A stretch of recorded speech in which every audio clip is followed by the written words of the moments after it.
Hey everyone, what's going on? Welcome to another episode of Hockey on the Spot with Brandon Barenfeld. I'm Brandon Barenfeld. Thank you for joining me. This is episode 85 of Hockey on the Spot. And we had 6 games last night and a few updates to go over, as well as this day in hockey history. So let's get through that right now. Starting with an Olympic update on Team Sweden. They have revealed their new jerseys for the 2014 Winter Olympics in Sochi. And they look pretty similar to their older ones. So nothing really special. I think they look cool. Obviously, I actually do think they look really cool. But they do look the same as the old ones. So far, I mean, some of these new Olympic jerseys really haven't been that great. Sweden's looks pretty good. Looks really good. So, good job, Sweden. Why can't the other countries do what you're doing? Minnesota Wild goaltender Josh Harding suffered a lower body strain in the game a couple nights ago in their game a couple nights ago. Minnesota has recalled Johan Gustafsson from the American Hockey League's Iowa Wild to back up Nicholas Backstrom. Darcy Kemper had his opportunity. Now it is Johan Gustafsson's turn.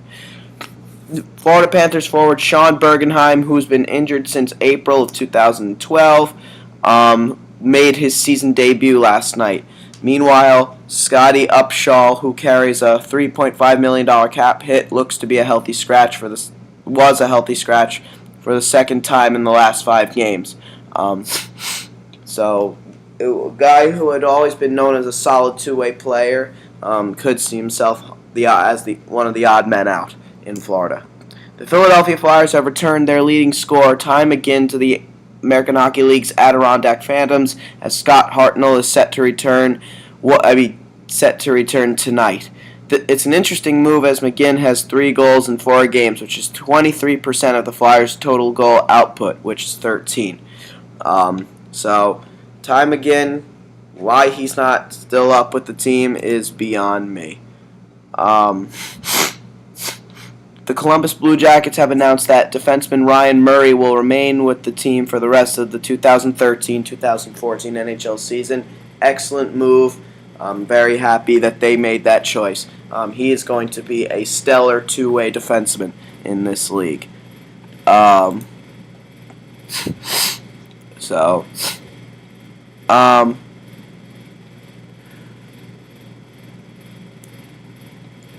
Toronto Maple Leafs are rumored to have taken Fraser McLaren off of IR, and they did. That was a rumor, and the rumors turned out to be true, and he did play against the Columbus Blue Jackets in last night's action. Buffalo Sabres forward John Scott will have his in-person disciplinary hearing on October 31st for his hit on Boston Bruins forward Louis Eriksson. He is suspended indefinitely and will miss 3 games before the hearing. He missed last night's game versus the Florida Panthers, and he will also miss the next 2 games against the Tampa Bay Lightning and Dallas Stars. The Anaheim Ducks have signed goaltender Frederik Andersen to a 2-year, one-way contract worth $1.15 million. 2 years, one way. What does this mean for the Jonas Hiller-Victor Frost combo? Is Hiller on his way out, as rumors have suggested? That is going to be an interesting. That is an interesting little thing to keep in mind now. Another thing to consider is that the Ducks goaltender John Gibson, who is currently in the American Hockey League, got a new mask for 2013-2014 for if he were to be called up. And it's a Halloween-style mask, so these are 2 signs that Jonas Hiller could quite possibly be on the way out, and if that is the case, the Ducks could get quite a few goodies for him.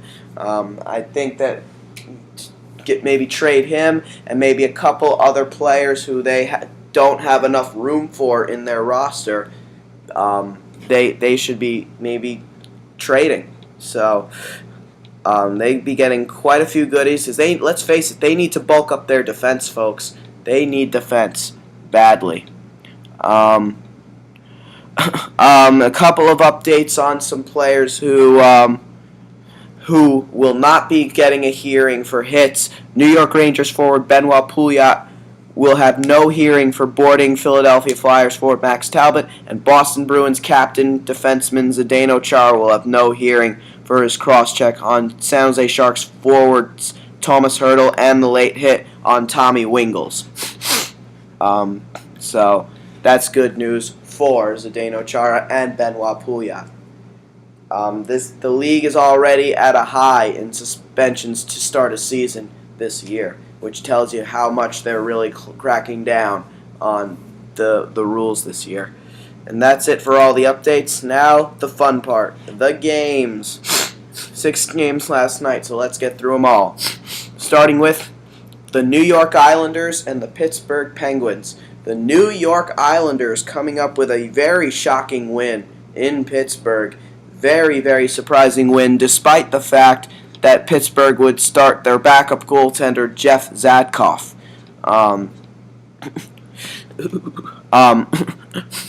New York Islander goals scored by Matt Moulson on the power play, assisted by Franz Nielsen and John Tavares. Then Franz Nielsen would get himself a goal, assisted by Thomas Hickey and Radek Martinek. Radek Martinek, he was recently re-signed by the New York Islanders. He played 13 games a year ago. Really happy to be back with the team. So he gets his first assist of the season, as does Thomas Hickey.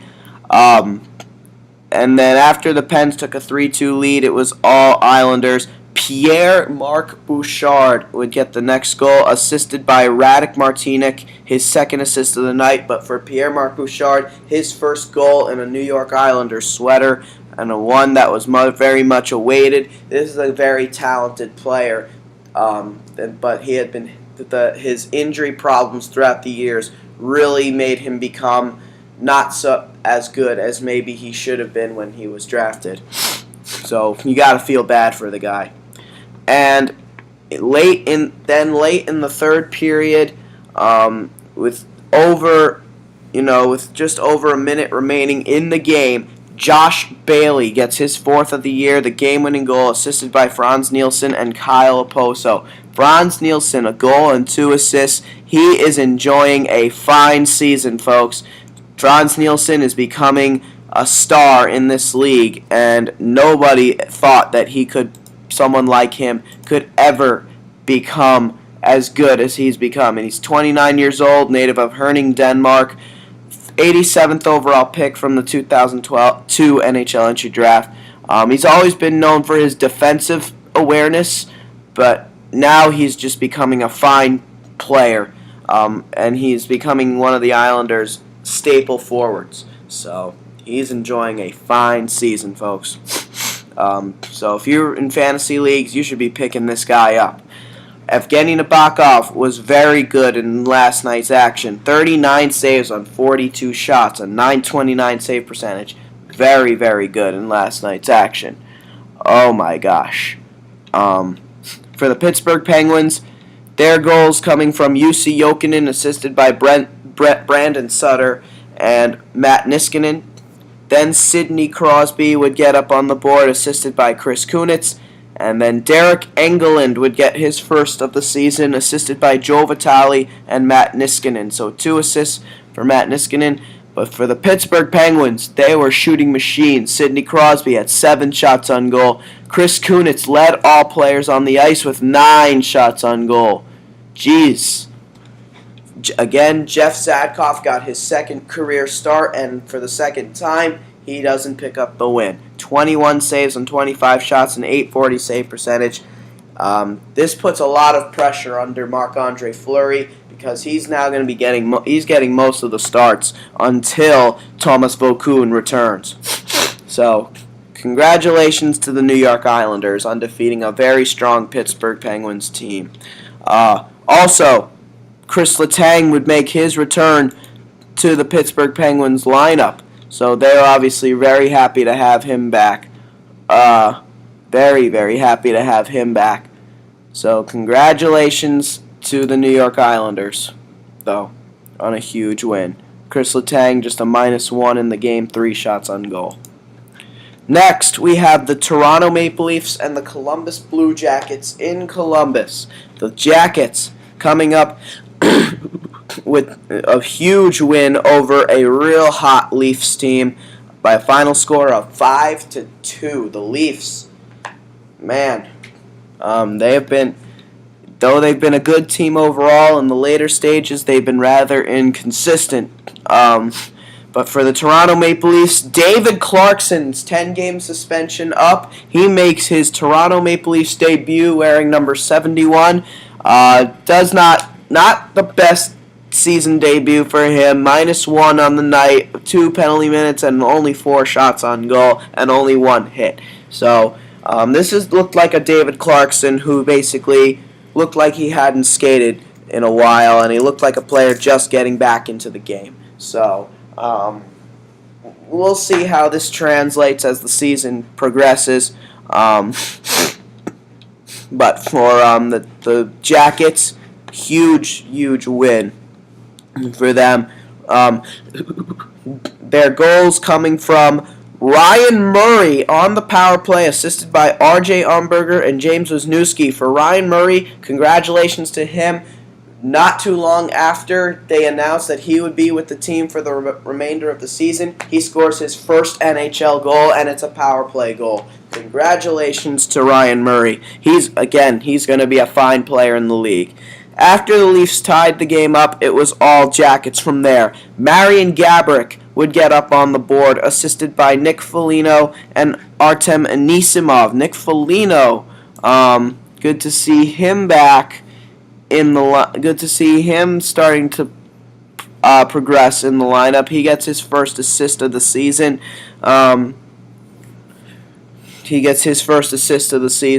Then Brandon Dubinsky would score a short-handed goal unassisted. That would turn out to be the game-winning goal. Then after that, Ryan Johansson would score an empty net goal to put the game away, assisted by Brandon Dubinsky and Fedor Tutin. And if you didn't think that was enough, the Jackets, 20 seconds later, decided to add insult to injury. Nick Foligno would get his 3rd of the season, assisted by Mark Letestu and Fedor Tutin after the empty net goal. Not often that a goal happens after an empty netter, but it did happen. For the Jackets, though, a tremendous performance. Cam Atkinson, 6 shots on goal to lead all players on the Jackets and all players in general in shots on goal. Sergei Bobrovsky, brilliant performance, 23 saves on 25 shots and .920 save percentage. So the Jackets looking like the team that everybody thinks they're going to be in the future. So congratulations to them. For the Toronto Maple Leafs, their 2 goals of the game came from Phil Kessel, assisted by Tyler Bozak and James Van Riemsdyk. And then Dave Bolland would get up on the board, assisted by Paul Ranger and Mason Raymond. Jonathan Bernier got the start in net. He was good, but not great. 31 saves on 35 shots, and .886 save percentage.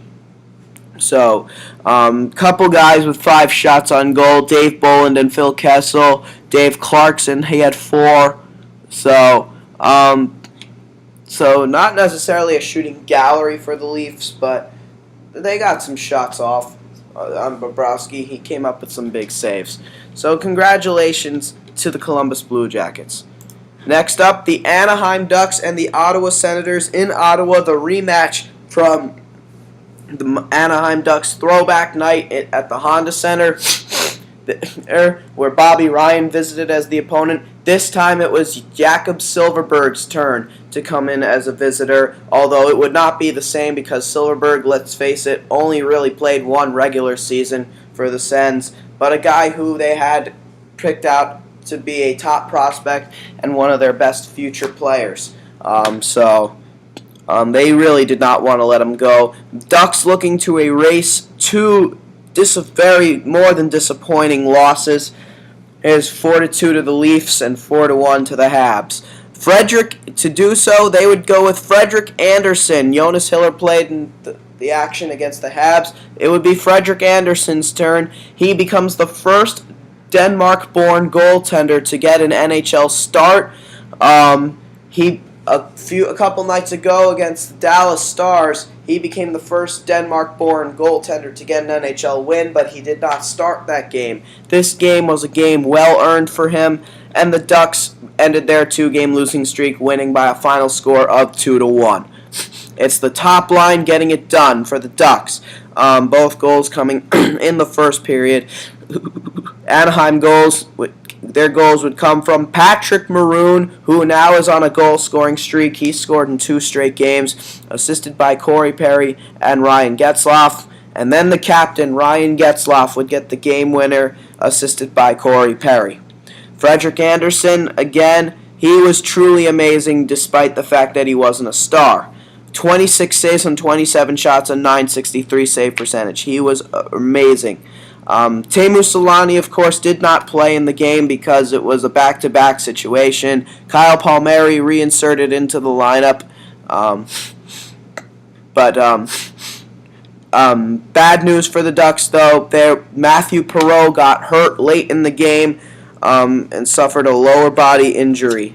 He did not return to the game. And that is a big loss for the Ducks because he is one of their better face-off winning players. For the Ottawa Senators, Mika Zibanejad, in just his second game since being called up, would get himself his first of the year via a power play goal assisted by Chris Phillips and Milan Michalek. The other Anderson, the American version, Craig Anderson, would obviously be getting the start in goal for Ottawa, and he was the third star of the game, which, let's face it, I kind of don't understand that, to be very honest with you. 26 saves on 28 shots and .929 save percentage. He was really no better than Frederik Andersen. It was pretty even, actually. The shots basically even. Ducks had one more shot. But a good game overall, though. Very good game. Very rough, physical game. Again, hopefully for the Ducks, Matthew Perreault comes back healthy real soon. That would be a big loss for them to lose their second-line center. Congratulations, though, to the Anaheim Ducks on a huge win against another huge win against former Duck Bobby Ryan, who this time was held off the score sheet.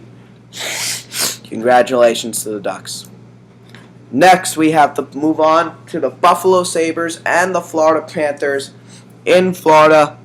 Man, very interesting game. The Buffalo Sabres coming up with their second win of the season. This was one of the better games for them, too. This was probably their best game so far this season. They were trailing the game 1-0, but they dominated from there. For the Florida Panthers, Sean Bergenheim making his season debut. And for the Sabres, Rasmus Ristolainen reinserted into the lineup. With Henrik Telinder being a healthy scratch, John Scott and Patrick Kaleta obviously both out. Kaleta serving a 10-game suspension. John Scott will get a suspension. We just don't know how many games. For Rasmus Ristolainen, he shows that he deserved to be there when he scored his first NHL goal last night to tie the game at 1, assisted by Thomas Vanek and Jamie McBain. Then after that, the road captain, I should say, Steve Ott, would hit the game-winning goal, his first of the year, assisted by Christian Ehrhoff and Marcus Foligno. And then Cody Hodgson would score an empty net goal to put the game away, assisted by Cody McCormick. Cody McCormick's first assist of the year and first point of the season.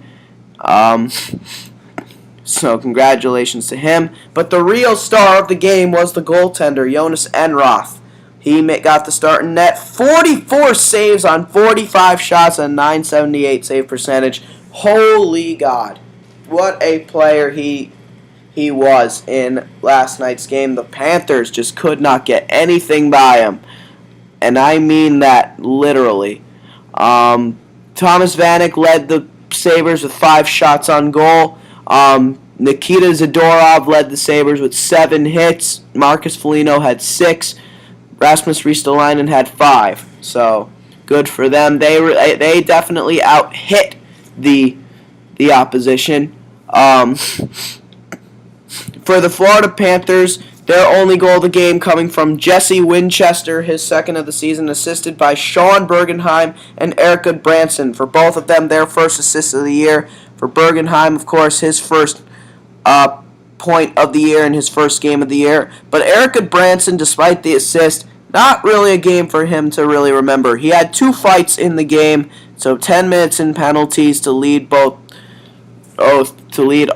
players. He got into a fight first with the captain, Steve Ott, and then later on a fight with Cody McCormick. So, and the fight with McCormick came not too long after Rasmus Ristolainen's first NHL goal.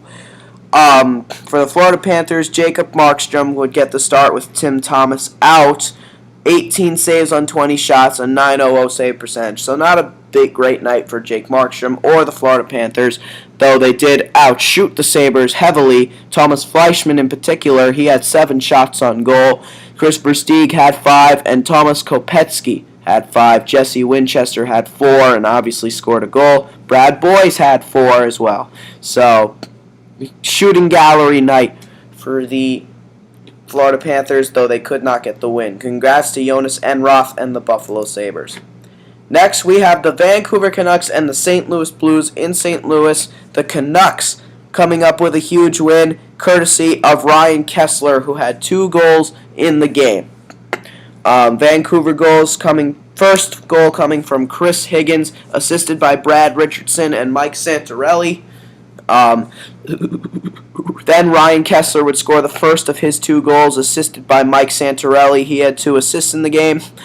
And then in overtime, 3-2 in overtime was the final score. Ryan Kesler, with only 15 seconds remaining in overtime, gets a power play goal, assisted by Daniel Sedin and Henrik Sedin.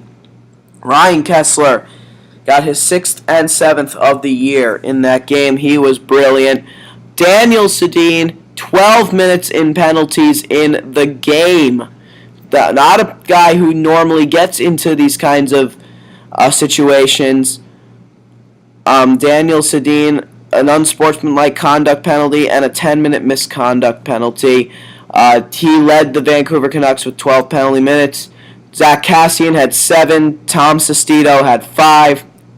Very rough game all around. Eddie Lack got the start in net for Vancouver. He was good. 22 saves on 24 shots, a .917 save percentage. So, good night for him. Yes, very good night for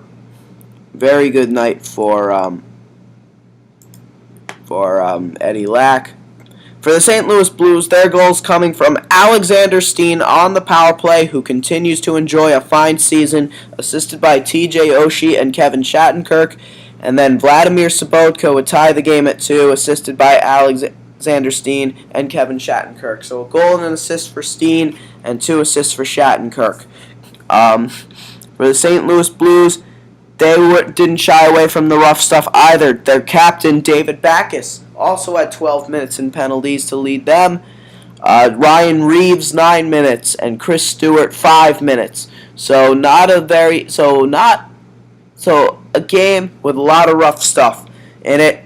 Yaroslav Halak got the start in net for the Blues. Not one of his better performances. 18 saves on 21 shots and .857 save percentage. So, congratulations to the Vancouver Canucks, although Alexander Steen did become the first star of the game. So, congratulations to the Vancouver Canucks on a huge win. And last but certainly not least, we have the Carolina Hurricanes and the Colorado Avalanche in Colorado. Justin Peters getting the start and goal for the Canes, and Mike Murphy called up to be the backup. They're without both of their goaltenders, Cam Ward and Anton Khudobin, which is very bad for the Canes, and it really showed. They lost this game by a final score of 4-2 to a Colorado Avalanche team that has just been a huge surprise. The Avalanche goals coming from Eric Johnson, assisted by Paul Stastny and Alex Tanguay. Then Matt Duchene would get up on the board, scored the first of 2 goals on the night. He's enjoying a fine season, assisted by Ryan O'Reilly and Steve Downey. Then Alex Tanguay would get up on the board, assisted by Matt Duchene and Andre Benoit. And then Matt Duchene would get himself a power play goal unassisted for his second of the game. Semyon Varlamov was excellent once again. 28 saves on 30 shots, a .933 save percentage. So a very good night for him and the Avalanche. Matt Duchene, 3 points on the night, 5 shots on goal. Alex Tanguay, a goal and an assist. 2 goals and 1 assist for Duchene. So a very good night for the Avs. For the Carolina Hurricanes, their goals coming from Drayson Bowman, his first of the season, assisted by Jordan Staal and Andre Sekera. Yes, his first point of the year for Drayson Bowman.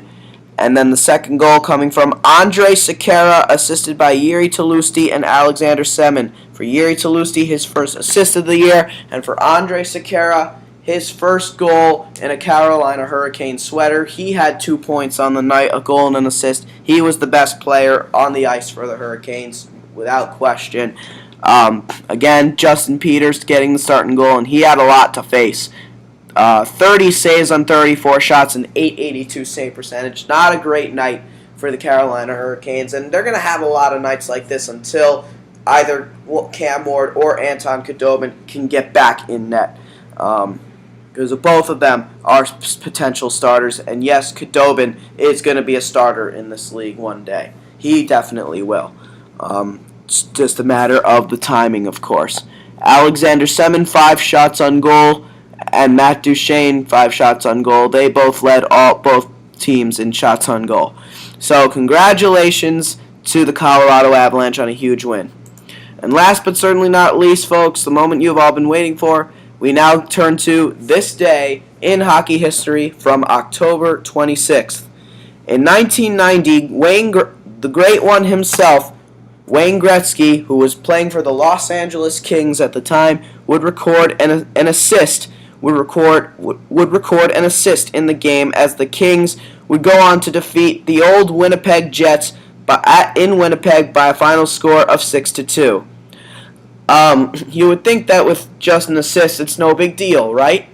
Wrong, because thanks to this assist, Wayne Gretzky would become the first and so far only NHL player to reach 2,000 points in his career.